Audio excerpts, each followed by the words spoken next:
Avante, quadrinheiro, porque hoje vamos falar do final da melhor HQ dos Vingadores que eu li em muitos meses, quiçá anos. É claro que eu estou falando de Vingadores Crepúsculo, publicação que faz parte da mensal Avante Vingadores, que chegou este mês na sua reta final, no seu último capítulo. Como eu disse agora há pouco, a melhor história dos Vingadores dos últimos anos, você vai acompanhar comigo aqui. Quadrinheiros, é bem verdade que já tem um vídeo sobre essa revista aqui no canal. Se você procurar aí na playlist, você vai ver as nossas primeiras impressões sobre a primeira edição de Crepúsculo dos Vingadores. Muito bem, o tempo passou e finalmente, na edição número 14 da mensal Avante Vingadores, essa mini espetacular, comandada pelo genial Chip Zdarsky, chegou ao seu final. E meus amigos,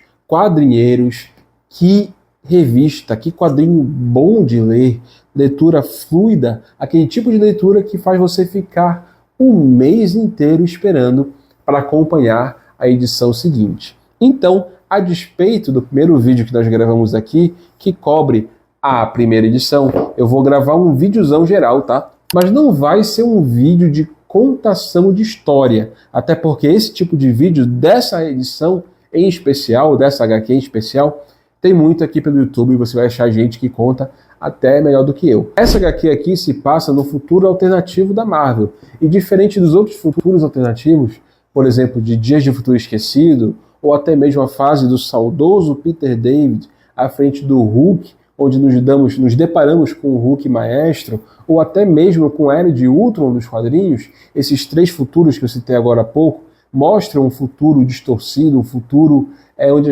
a civilização ruiu, a humanidade caiu. O futuro daqui não é muito diferente do presente em que vivemos. A diferença é que aqui os grandes heróis do passado foram esquecidos depois do fracasso, do dia que ficou conhecido como a derrocata, a grande queda dos heróis, o Dia H. O Dia H foi um grande desastre, tá? Isso aí foi comandado, arquitetado pelo Ultron, o Ultron, aquele velho vilão dos Vingadores, que tentou tomar mais uma vez o poder e foi derrotado aí pelos Vingadores, mas a grandes custos, a duras consequências. Esses heróis, os heróis tradicionais, os Vingadores que a gente conhece, Capitão América, Homem de Ferro, Thor, Vespa, foram cancelados por conta dos acontecimentos do Dia H, onde muitos heróis morreram junto com outros civis e tudo mais. E para preencher essa lacuna, a mídia, os Estados Unidos, o governo, acabou criando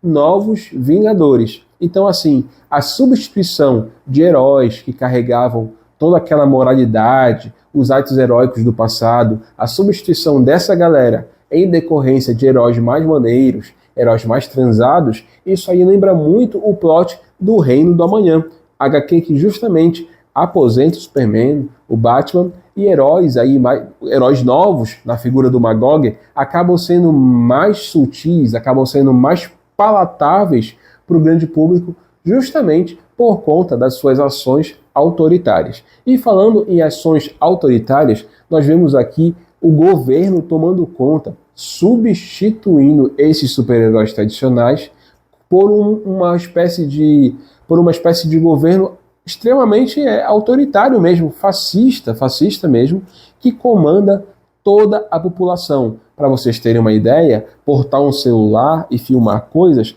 acabou sendo algo extremamente proibido. Esse governo é o governo que chancela os novos Vingadores. Então basta ter essa informação para você ver que esses heróis não são necessariamente flor que se cheire. Então a gente vê essa questão do governo manipulando os heróis, o governo manipulando a mídia, porque sim, só pode ser transmitido em rede, internet, TV, aquilo que o governo aprova. Então todo esse tipo de coisa, heróis trabalhando para o governo totalitário, governo bancando o que é a verdade, fazendo os cidadãos aceitar o que é a verdade ou não, acaba lembrando, por exemplo, outra grande HQ dos quadrinhos, que é justamente o Cavaleiro das Trevas, onde a gente vê a mídia tendo um papel fundamental no andamento, na execução do gibi.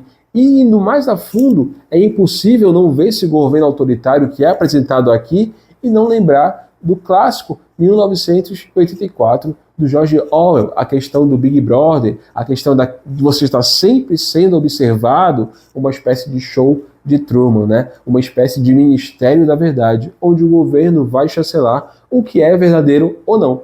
Tudo isso é o cenário que Steve Rogers, o Capitão América, agora já aposentado, tem que lidar. Olha só, um camarada como Steve Rogers, que no nosso presente ficcional já tinha dificuldades para se adaptar, para aceitar o que os Estados Unidos se tornou, ao se deparar com esse grande governo opressor, como vocês acham que esse cara vai se sentir? Ele é convidado por outros antigos heróis como Luke Cage, Matthew Murdock, a se juntar à rebelião para tentar contornar e trazer de volta o bom nome dos heróis após a tragédia do DH.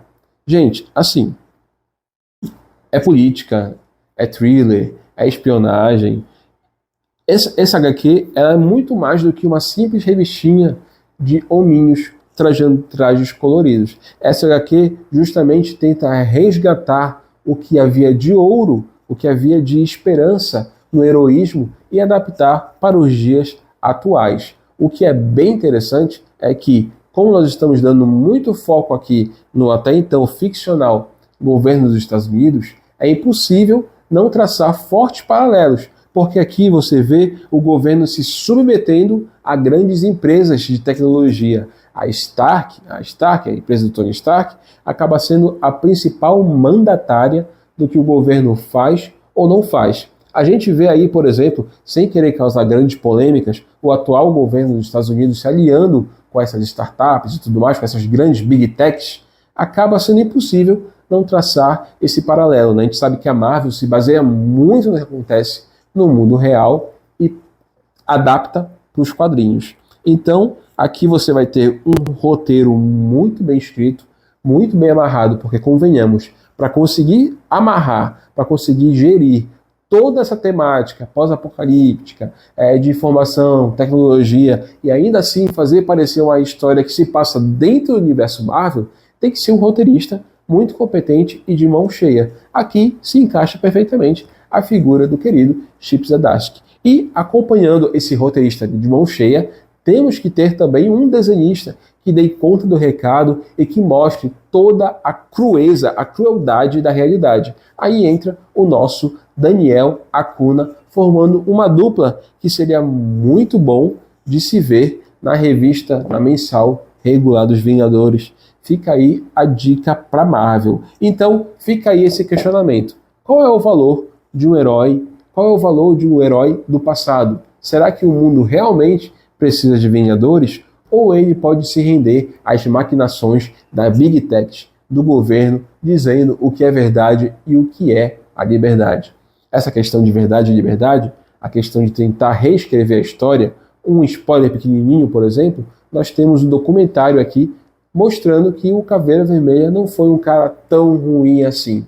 É claro que isso vira um absurdo, afinal de contas, estamos falando de um nazi, né, de um terrorista, que o Capitão América lutou a vida toda. E é essa centelha que o velho capitão precisa para voltar e combater o nosso bom combate. Bom, quadrinheiro, eu acho que tem tempo suficiente aí para te convencer a ler Vingadores Crepúsculo, uma mini que se encerra em 1, 2, 3, 4, 5 edições aqui da Avante Vingadores. Se você estava acompanhando essa revista só para ler Vingadores Crepúsculo, porque convenhamos, dos títulos atuais, Capitão América, Pantera Negra, eles não estão muito bem da perna, não se preocupe, pode continuar acompanhando a revista, porque na próxima edição vai estrear a nova revista de linha dos Vingadores mesmo, tá bom? Mais uma revista de Vingadores, mais uma equipe para a gente acompanhar. No quadrinhômetro, nem preciso dizer que essa revista, numa nota de 0 a 5, merece seus louváveis 5 pontos. E aí, quadrinheiro, me diz, o que você achou desse debate levantado por Chip Zdarsky e Daniel Acuna nas páginas de Vingadores Crepúsculo? É algo que vale realmente a pena ser conversado e ser debatido, não é? Então, fica aí o nosso convite, fica aí, se inscreva, comente, compartilhe, seja bem-vindo à família Quadrinhos na Rede. Aqui nós adoramos gibis e falar de super-heróis com vocês é sempre algo muito bacana. Até a próxima, quadrinheiro, se inscreva, ative o sininho e tchau!